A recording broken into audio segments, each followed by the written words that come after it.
Good morning. And thank you for coming to the Tilla Center for what I think will be a wonderful and exciting conference. I'm glad, and I'm only here for a very short time, but I'm very glad to be part of this. I worked with the Rauch Foundation at the very beginnings of the Long Island Index, and it's done so many great things. For me, it is helpful that my family has been part of the infrastructure of Long Island in a very typical way. My grandfather was an immigrant. That's when immigrants were accepted here. Made a living with a candy store. And my father came and helped to build Levittown with a fluky land thing that he got. And then became a big developer on Long Island, decided to give back to Long Island, and that's the reason for the Tilla Center. And the next generation of the family, myself, move away a little bit from the entrepreneurial parts and decide to do public service. And that, I see that happening a lot on Long Island. I think it's a typical story. So I really appreciated some of the things that the Long Island Index has done in exposing some of the differences, especially in the schools, because we read that and we take it up to Albany and find how difficult it is in education to find schools that are truly desegregated, especially on Long Island. And I've lived in lots of places in this country. Nothing is more segregated than Long Island in our schools. So I hope the Index will keep on doing its great work. I'm very excited and happy that Newsday will be a great part of this and be working the room on this. And I really am here to congratulate and to introduce the person that is more responsible for the Long Island Index than anyone else, Nancy, who's Rauch Douzinas.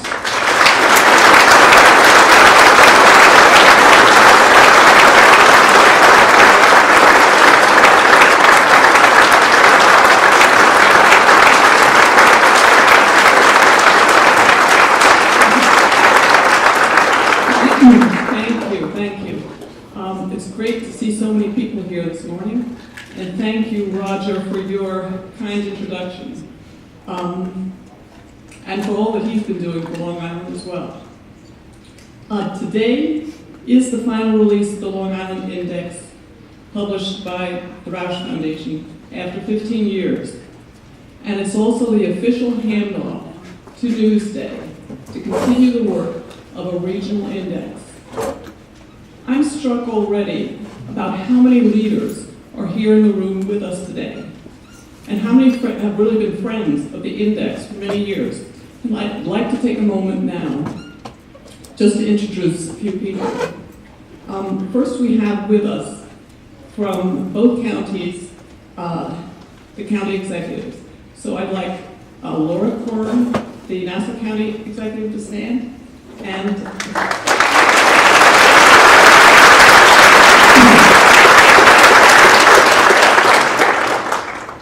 now, Steve Levy, Suffolk County Executive. Oh, sorry.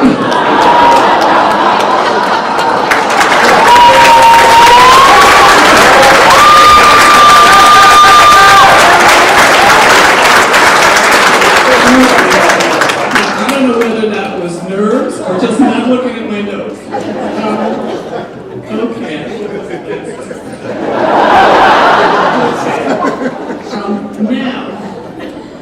Today, I'd also like to introduce somebody seated right next to Steve, Kevin Law. Kev, please stand, Kevin.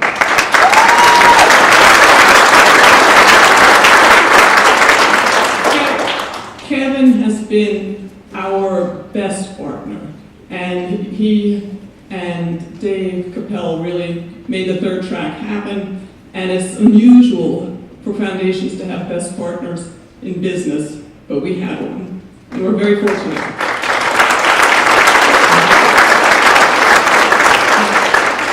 Now, today, the transfer of the role of the regional index to Next LI would not be happening if it were not for Newsday. And I'd like you to please welcome the co-owner, Pat Dolan. Would you please stand, Pat?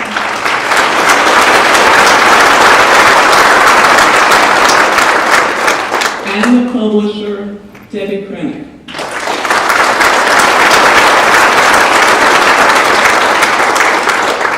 Now, one of the best examples of much needed regional thinking, and one which Long Island Index has played a pivotal role in, is the approval of the Long Island Railroad's third track. And I'd like to also welcome MTA President Pat Foy, who has also been a friend of the Index for a long time. Okay.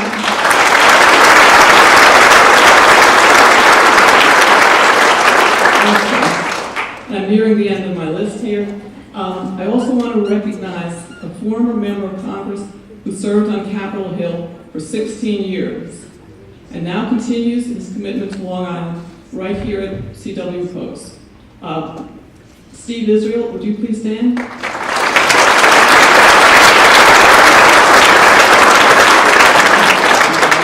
and finally, would all current and former elected officials in the room with us today please stand and be recognized?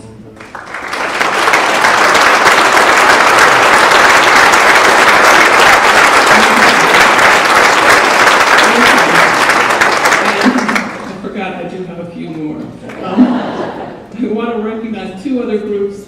Would the Long Island Index Advisory Committee and a kitchen cabinet please stand? I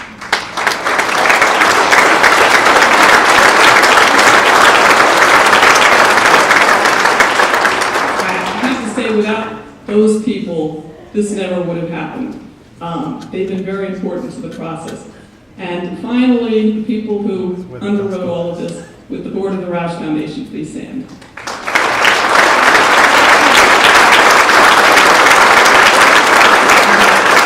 Okay.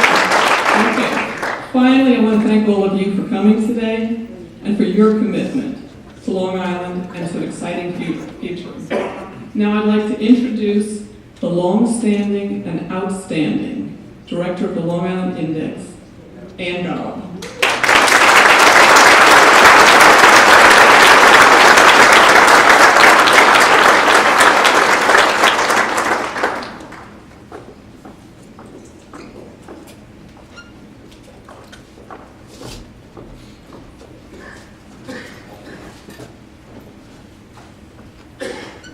Good morning, everyone. It's a pleasure to be here. I know we just did a number of introductions, but there are three people that I need to introduce and thank sincerely, because the Index never would have happened without these three and their teams. And that's Chris Jones from RPA, if you could stand. Lori Honey from Stony Brook, who did all our and Steve Romaluski, who did our maps.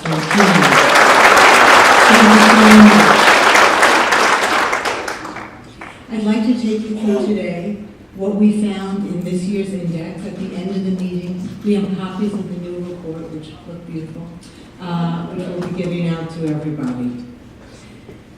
There are some exciting signs of growth that we want to talk about today, and some potential renewal. But we also wanted to point out that the overall growth is slow and the renewal is really not assured. And that's what we want to review. So let me start with some major highlights from our report and take you through some of our key findings.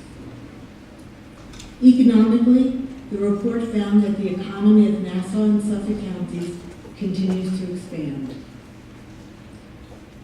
But we're struggling to create the types of industries needed to raise standards of living, and we tend to create jobs in the lower pay scale. We are, however, expanding in the biotechnology field, and if we can sustain growth here, this has the potential to significantly grow our regional economy.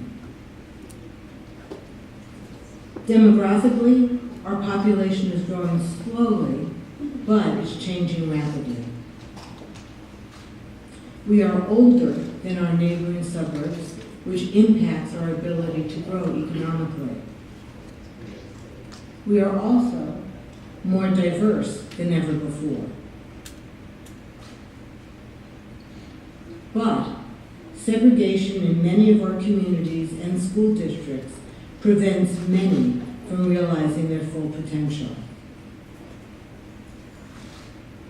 And as is seen in many places throughout the United States, the perception of the issue about whether or not we're doing enough to integrate our schools, it varies significantly depending on your own background.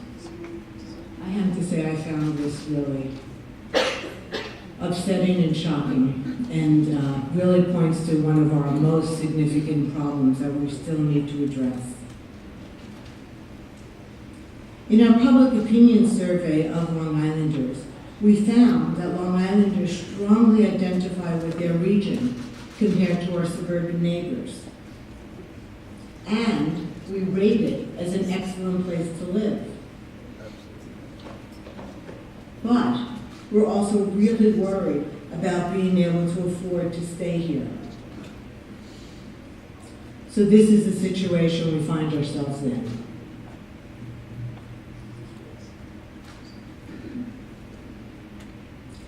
I am always surprised by how much more we worry about young people leaving than our neighbors do.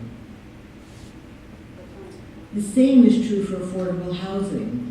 The level of concern among our suburban neighbors has gone down, but not on Long Island.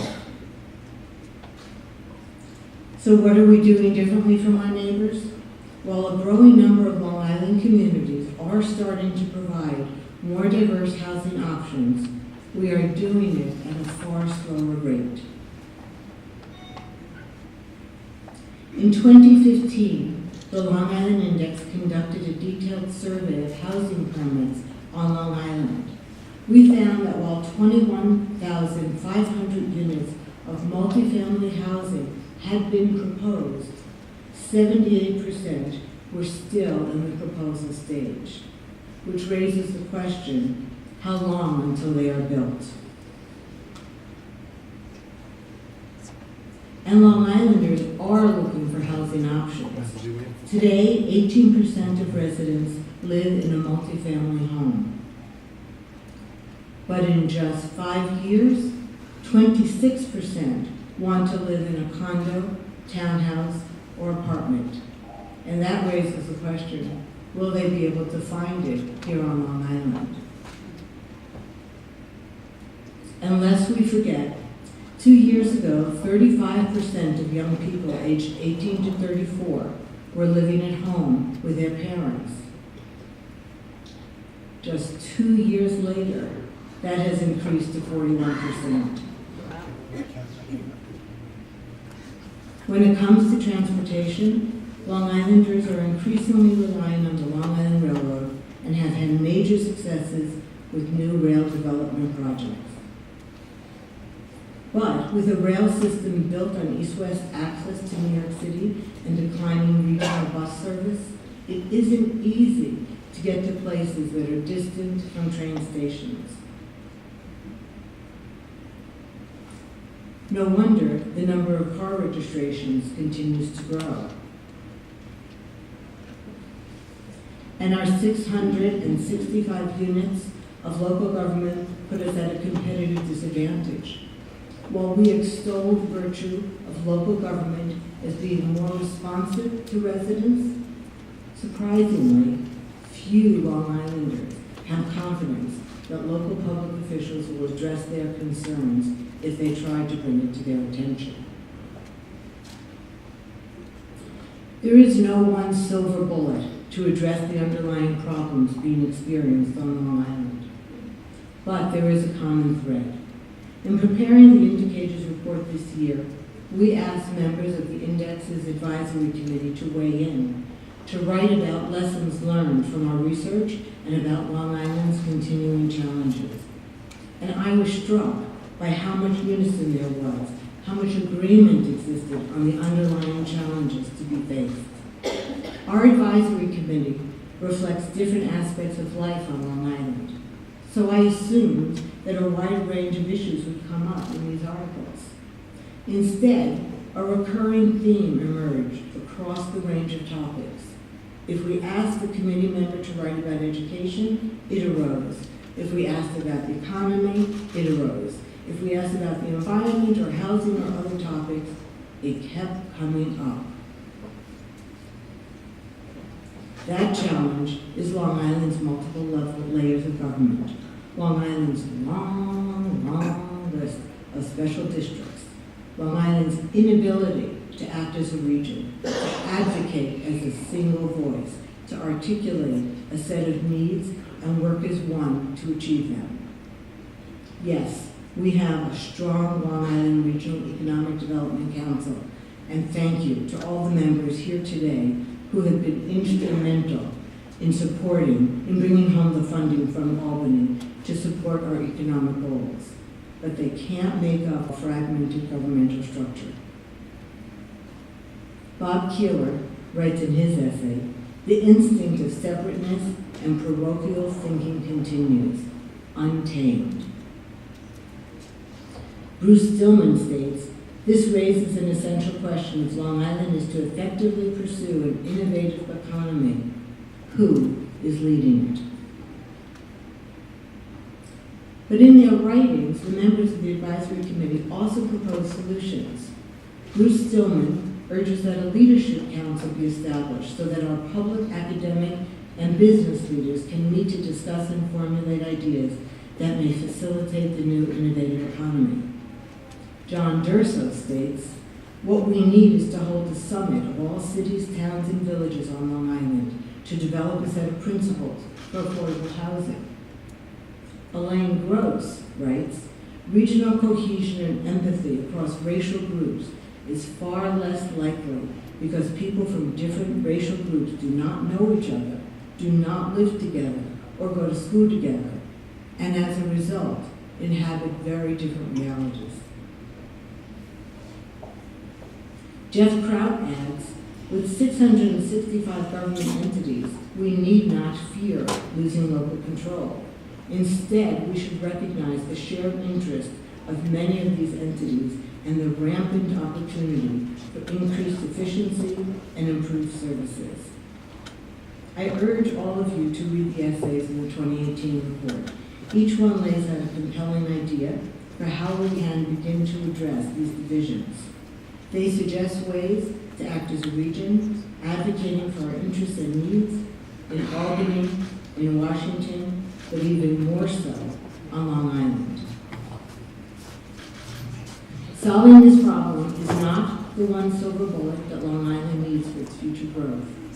But unless we solve it, we are likely to move too slowly without recognizing that other regions are outpacing us. Unless we solve it, we will pursue solutions that are easy, the low-hanging fruit, and not tackle those that are harder, but perhaps more urgent. We've seen with the Long Island Railroad's third track what progress we can make when we think regionally. That project was considered the third rail of Long Island politics when we approached it locally. But it becomes a magnificent triumph when we understood its regional implications. The fundamental legacy of the Long Island Index is to think and act regionally. We need increasingly to devise ways to turn our local fragmentation into regional unity. This is the final report of the Long Island Index, but that legacy should guide us as we go forward. Thank you.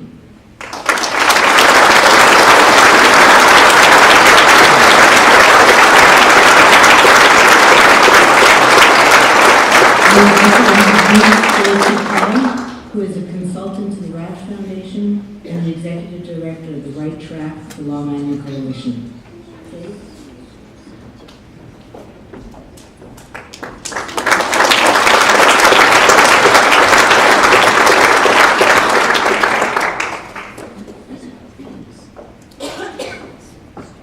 Good morning.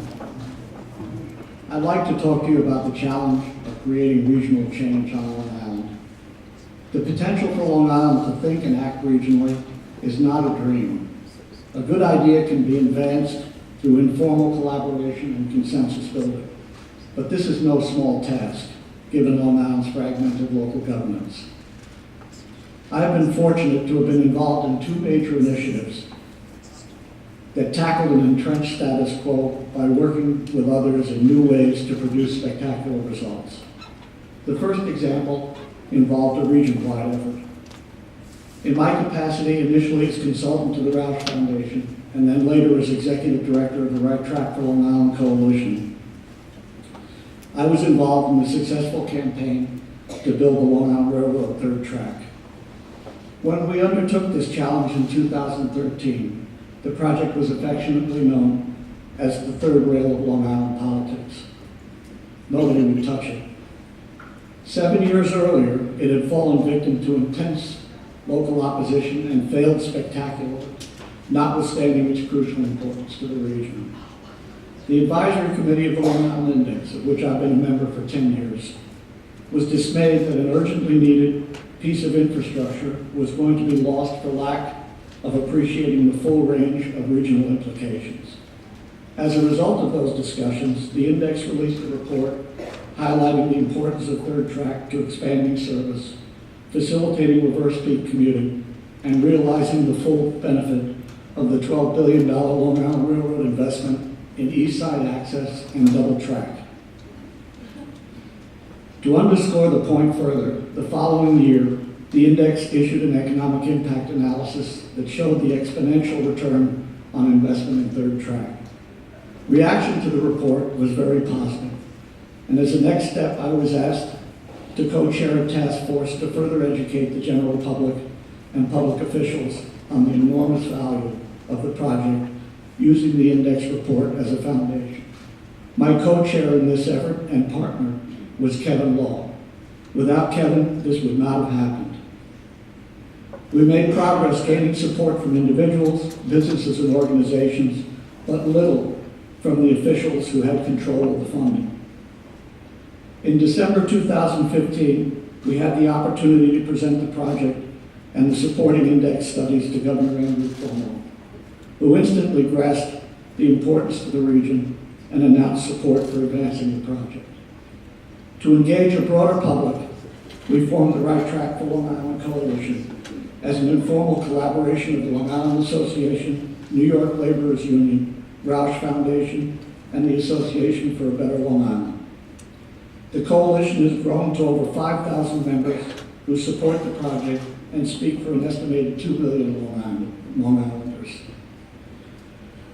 Over the next 18 months, the state committed major fiscal and political resources to the environmental review process and used it to identify and design mitigation of the concerns of the local communities and to highlight the project's critical importance to the region.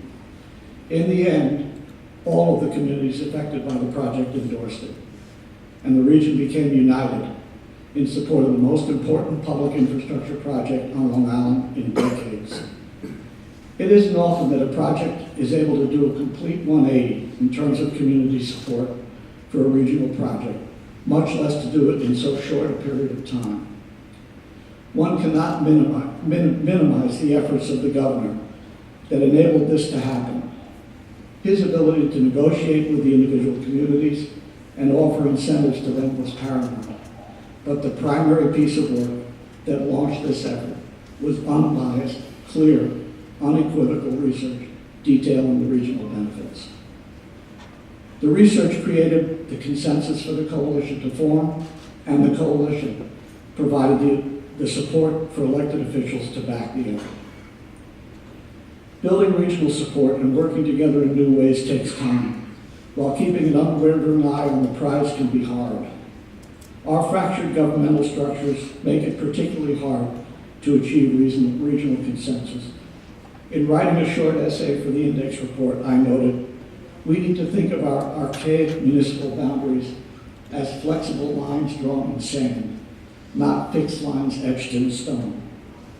My experiences as mayor in Greenport drove this home for me. I'd like to share some examples with you. In 1994, the village was a profoundly depressed place. Store vacancies were high, the tax roll had been eroding for decades, property taxes were strangling the village economy, and the population was in decline, especially among young people and families. In response, we undertook a campaign to restructure village government to cut costs by abolishing an expensive and inept police department and justice court through public referenda, and then consolidating them, along with our assessing function, with the town of Southold, allowing us to cut village taxes by 70%. We sold our village water system to the Suffolk County Water Authority for $3.5 million. We rented unproductive village property for private development and generated close to $1 million in annual rent for the village and over $500,000 in taxes for the Greenport School District. Having provided tax relief and with cash in the bank, we earned support, public support, to undertake a progressive program to turn the village around. There was a vacant and blighted waterfront property in the heart of the village that we sought to purchase and turn into a public park with a donated historic carousel as its centerpiece. It was a pipe dream. The property was in foreclosure against a bankrupt owner by a bankrupt bank. There had to be a deal there. We didn't have the money to buy it, let alone develop it. But the community rallied around the idea, and we carefully built support from county, state, and federal government to help us pay for it. Around this time, I was invited to participate in a program in the Greenport School that brought people in from different work disciplines to spend a day in the school telling kids about our jobs. I recognized that this presented a unique opportunity for us to learn what they wanted from the community. So my colleagues from village government and I spent much of the day informally polling the students. From that day forward, the idea of a municipal skate park emerged, as well as an ice rink, and a unique opportunity appeared. We had just put $3.5 million in the bank. What a rare chance to give the kids what they wanted. And it made perfect sense from an economic development standpoint. If we could create a village that would attract children, we would get their families too, and the village spirit and economy would thrive. So we built Long Island's first municipal skate park. It's now 20 years old, regulated by the kids, only by the kids that use it. It has been an unqualified success. And we put another of their dreams at the center of planning for the new waterfront park by including an ice rink, the carousel, and an amphitheater and a Camera Square. The village economy and real estate market responded smartly, and we soon realized we would need expanded housing supply to accommodate growth. With no vacant land to develop, we chose to amend the village zoning to make accessory apartments and apartments over stores as of right throughout the village. It was an early example of what we now call transit-oriented development. This took 13 years, but the result was success beyond anything we could have imagined. The park has become the heart of village life, and the streets are swarming with the families and children we saw. Over 2 million kids have ridden that carousel. And the ice rink extends enjoyment of the park and adds vitality throughout the winter months. The village tax base is growing, and today, taxes remain 37% below what they were in 1994. Most importantly, the decline in the population has reversed, and the Greenport School District is the only North Fork district with a growing enrollment. None of this would have happened if our community had not been willing to think creatively, collaborate with neighboring jurisdictions in new ways, and embrace a future that could be dramatically more vibrant than was the present. Lest you think there are no other opportunities of the size of what we accomplished in Greenport, I ask you to consider the 70 acres surrounding the Nassau Coliseum, where decades of controversy and inaction have left an ugly sea of parking lots surrounding a beautifully rebuilt Nassau Coliseum. The regional importance of this site was identified in a recent index report. We can't look to the 20th century office park for inspiration. We need to work in a new way, consider what will attract business, young people, researchers, and more by turning the Nassau Hub into an innovation district that meets people's needs in the 21st century. A 24-hour live, work, play area that can be the crucial catalyst needed to advance Long Island's innovation economy and retain young Long Islanders. It's an opportunity with enormous potential for Long Island, and we ignore it at our peril. The time is right for us to unite as a region and deliver on Long Island's enduring promise as a beacon of innovation and opportunity for a diverse society. So many initiatives are coming to fruition that have the potential to transform different areas of the region. There are others which require not just local support, but regional initiative and consensus to be achieved.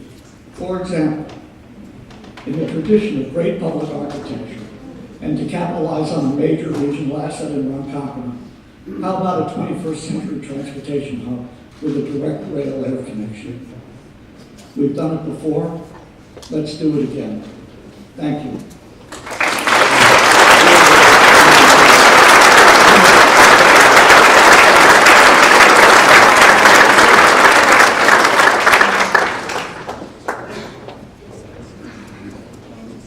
Okay, I have to tell you I have the best team working for me. They just pulled off locating my speech and printing it and getting it ready for me now. So, so that's why there's a little commotion in the audience here. How do you make things happen? It's a question the Rauch Foundation's been working on for 2 decades. When we first started making grants, focus grants on Long Island in the 1990s, a lot of things didn't work out. Groups fought with one another, as one can expect. Promised state funding didn't come through. And even the best projects often failed or were discontinued. We learned a lot about the problem of fragmentation that Ann spoke about this morning. In 2000, we switched gears. We studied thriving regions elsewhere and met a consultant from Silicon Valley by the name of Doug Hinton, who'd actually worked with a number of these successful regions. I read Doug's book, Grassroots Leaders, visited him in his California office, and engaged him to assist us. The Rauch Foundation was on its way to experimenting with making regional change on Long Island. And Doug is with us in the audience. Would you please take a stand, Doug?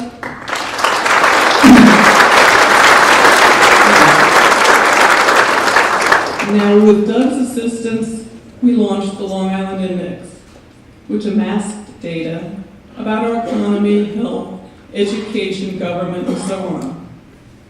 It showed where we were, how we compared to other regions, our strengths and our weaknesses.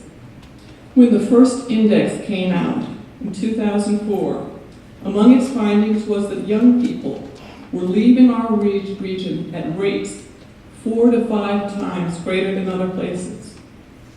Of course, this wasn't news to their parents, that the children had moved away, but quantifying it, that changed it. From an individual experience, it became a regional challenge. Now, to us, information is the bedrock, the foundation for change. By showing the need, data helps mobilize the change. But once you have the foundation, you have to build the building. As Johann Wolfgang von Goethe observed long ago, it's not enough to know, we must do. This is the essence of what I want to say to you this morning. We must do. The biggest mistake we can make is not to try. We have the resources here. We educated and talented people, world-class institutions, a spectacular environment that enriches our daily lives, empowers our economy.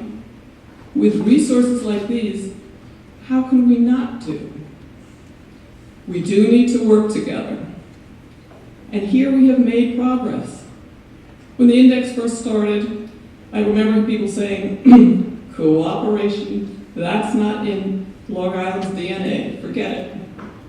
But since then, we've seen Accelerate Long Island, the energy of partnership, the stunning success of Long Island's Regional Economic Development Council, the Right Track for Long Island Coalition. We also need something else, boldness. We need to aim higher and dare more. Again, to quote Goethe, boldness has genius, power, and magic. Boldness also makes good sense because fortune favors the bold, and all history shows that when progress was made, it was made because someone took a risk. People think the status quo is safe. When the water is rising, there's nothing riskier than standing still. It does not make sense when regions everywhere are competing for business and skilled workers to run them, to leave our downtowns underdeveloped. It doesn't make sense to ignore dangers to our environment when the region makes its living off it. It doesn't make sense if you want a first-tier economy to consign large numbers of children to a second-rate education. It's not safe to give up on the difficult because it means we won't get the important things done. We'll watch from behind as bolder people tackle them. It does make sense, however, to pick your battles. While we should ask, where is the greatest need? We should also consider, where is the most promising opportunity? Where is there buy-in and where resistance? What specific change can be accomplished and how much effort will that have? And, of course, we should follow the data. Take the example of the push for the third track for Long Island Railroad. When the index was considering taking up this issue, we heard over and over again, you are out of your mind. It's been tried, it's impossible, it's failed. And yet we knew that data was there. The people who would move here, the return on investment, the quantifiable benefits were too big and too plain to resist. Well, we went ahead with a study, 2 studies, and the response was overwhelming. An extraordinary coalition of groups came together, and after years of hard work, as Dave has described, what was thought impossible is now underway. It's a lesson we should take to heart. Big challenges remain before us. We need a big response. We need boldness. Thank you.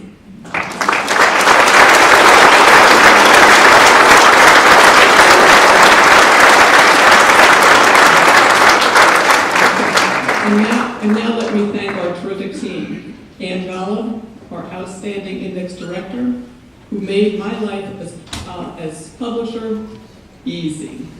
Dave Capel, our tireless on-the-ground strategist, and all of you who worked over the years to build the index and support it. It's been a team effort, and it's been a great team. This is a significant point in time for us, the Rauch Foundation, as we transfer the index over to a new team. We've been determined all along to select only a truly excellent proposal with an inspired vision, and we found that in Newsday's proposal. Their vision was both big and bold.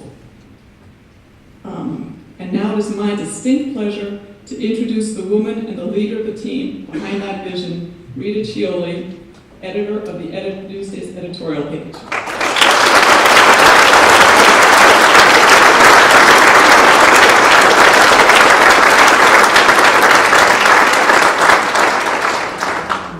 Thank you, and good morning. Let me first introduce the team from the opinion department. Amanda Facina is the manager of research and digital production, and Sam Guzik is editor for strategy and digital platforms. And you'll hear all the exciting plans they have in just a bit. But first I want to talk a little bit about the index too. The accomplishments are a tribute to the vision and passion of Nancy and the inspired direction of Anne. Sam, Amanda, and I witnessed their dedication and determination as they sought to find this new home for the index. We met with the Rauch Foundation board. The members asked all the right questions many times. They tested our assumptions and generously shared their insights. We are very excited about this opportunity and appreciate the confidence they have in our vision. I'd also like to acknowledge our Newsday colleagues. It's not just the three of us standing here, but an entire team in Melville that is standing with us. And the commitment to this project goes to the top. I especially would like to thank publisher Debbie Krennick and owner Pat Dolan.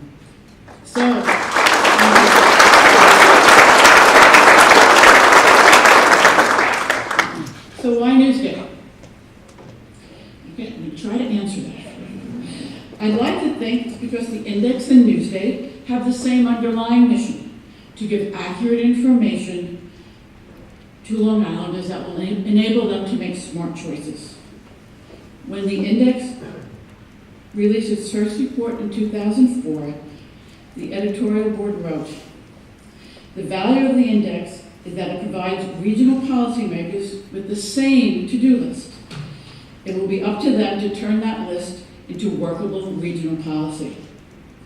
We also said that it should be required reading for all the region's movers and shakers, now here you all are, but also that it was very important to deserve the scrutiny from just plain residents. Now, I don't know how plain ever got through the copy list. And Bob Killer, who I suspect wrote it, is here. He denies anything for putting plain. But what the target audience of our project is those plain residents. Those plain residents, and enabling them to talk back to the movers and shakers in this room. The defining achievement of the index is that it demanded all of us respond to the social and economic challenges facing us. The irrefutable data and reports allowed no escape from the conclusion that we just can't go on like this. Many of the seeds the index planted are coming to fruition. I heard Pat Boyd this morning said that the shovel is already in the ground for the third track. You see Dave's development report. There's many other downtown regional developments propping up in villages and towns around the island, and much open space has been preserved. Problems like segregation still exist, but the index was relentless and fearless in highlighting, particularly the racial inequalities of our educational system. It's a continuing disgrace of the region, but the index refused to let us collectively sweep the problem under our rug. For that, they deserve much credit.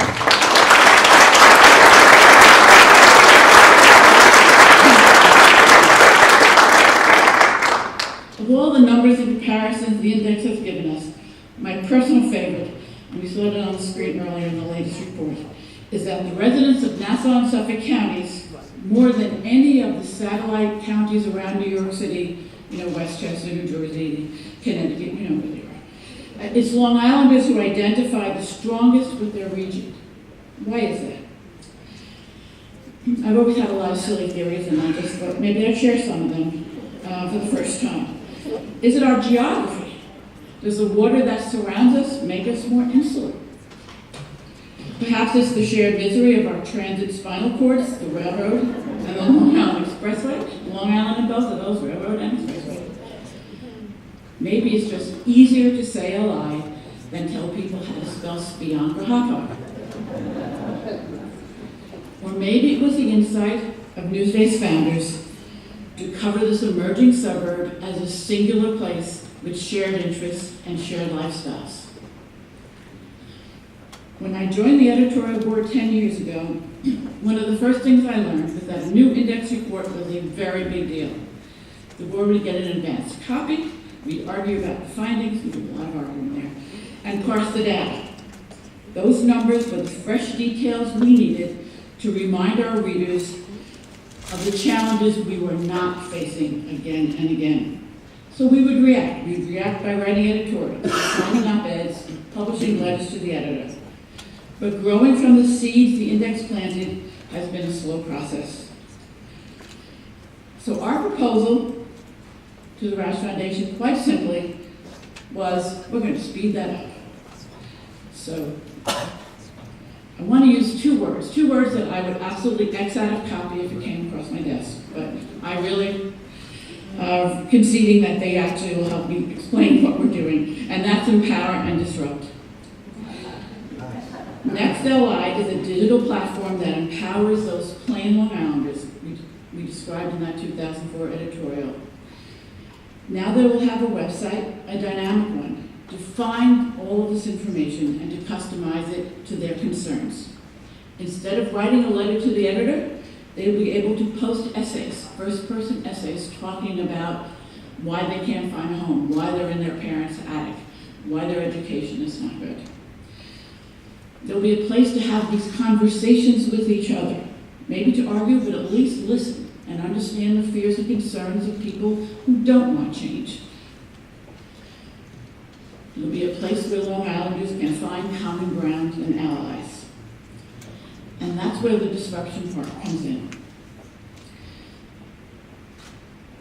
NextLI can break down the many silos that you've seen in this report, and you heard Dave and Nancy and Ann talk about, the many local government structures, which in a way pen us in and don't free us to kind of demand what we want. We can't get to the larger audience. So from Noyak to New Hyde Park, we hope to create communities of interest, whether it's transit, whether it's housing, wherever they want. They can share best practices, they can share what they are doing in their own communities, so people can learn from each other. So, picture this. Flash mobs of residents coming out to support zoning change. I think, it can happen, it can happen. And it did in 1947. 2 years after World War II ended, and 2 years after Alicia Patterson staked a claim to Long Island, her newspaper relentlessly advocated for the quick and low-cost construction of new homes for the returning sailors and soldiers who want to start families. But there was strong opposition to all of these projects. On the day of the zoning hearing for the biggest proposal yet, more than 800 people overwhelmed Hempstead Town Hall and the streets surrounding it. Builder William Levitt was inside, promising them a future, and Long Islanders were outside, demanding that it be delivered. The next day, Newsday, and I wish I had the headline, was Board OK's Cellarless Houses.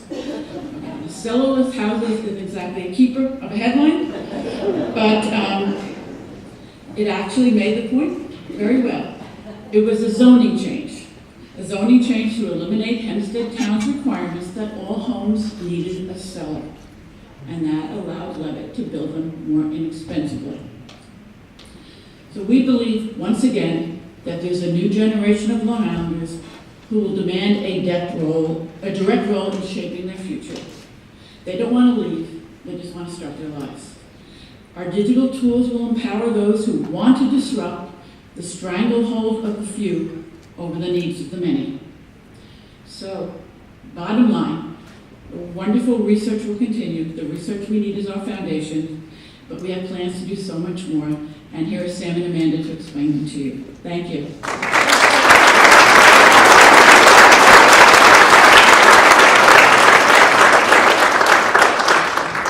Thank you, Rita.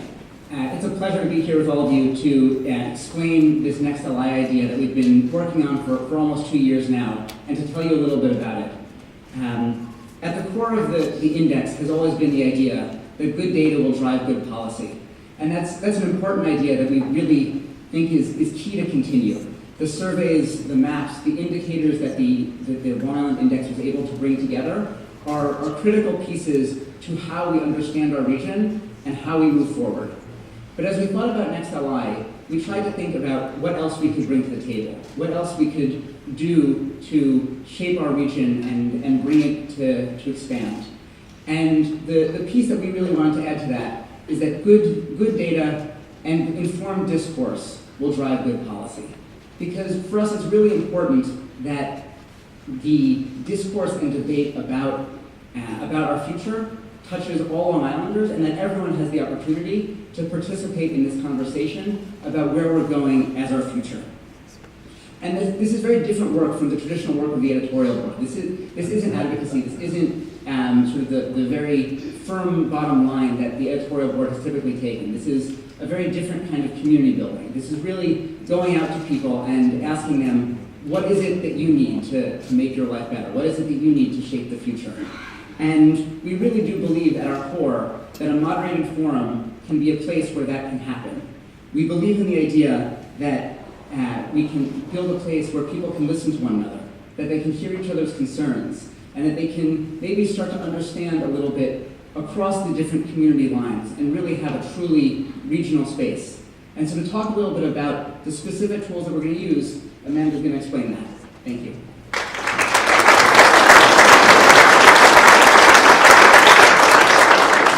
Thanks, Sam. Our goal is to become the main online gathering place for Long Islanders to talk, debate, and listen to each other about the future of our region. To do that, the Next LA site will offer data-driven resources and content for Long Islanders to comment on in a moderated forum. When you land on the site, you'll see the independent research continuing in the tradition of the index, those deep dives into big questions the area faces, maps to explore regional trends and data, interactive tools to quantify how public policy decisions play out in your life, voices of Long Islanders that tell the stories of how all these numbers touch reality here. Those will be conveyed through essays, live stream videos, podcasts, Q&As, and roundtable discussions with experts, probably a lot of you in this room. And we're giving you a reason to stop by every single day. Daily data posts, like this one, will offer regional indicators or interesting numbers paired with context about why these facts matter here. At the end, there will always be a question for readers to answer to start important conversations that we've been talking about here. We want these daily posts to stretch the imaginations of Long Islanders. In this case, we're postulating how artificial intelligence and robotics will affect our economy and our lifestyles. So how will that drone delivering groceries on your front steps change things here on Long Island? It will certainly impact the workforce, the traffic, and more. And it's something we want the community to really start contemplating. Exactly a week ago today, I became an aunt for the first time. Sorry, no picture. But she's adorable. And we really want my niece and her generation to grow up on the best Long Island possible. And we believe a site like this will be a step towards that. Our hope is that Next Long Island will push the region to stop planning for past realities and be more adaptable to whatever the future may bring.